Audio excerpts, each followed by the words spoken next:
নবীজি বলেন 5টি বিষয় আল্লাহ ছাড়া কেউ জানে না। 1 নাম্বার, ইন্নাল্লাহা ইনদাহু ইলমুস সাআহ, কিয়ামত কবে হবে, কিয়ামতের জ্ঞান এটা আল্লাহর কাছে।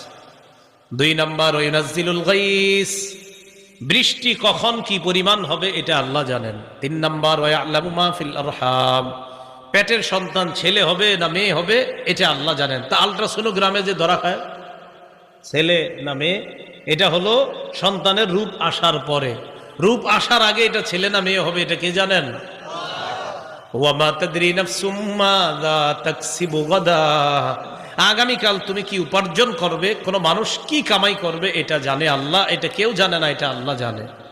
ওয়ামা তাদরি নাফসুম বিআইয়ি আরদিন তামুত, কোন জমিনে কখন কোন সময়ে মৃত্যুবরণ করবা এটা কেউ জানে না, এটা জানেন আল্লাহ। এই 5টি বিষয় কে জানেন? তাহলে কিয়ামত কবে হবে এটা কে জানেন?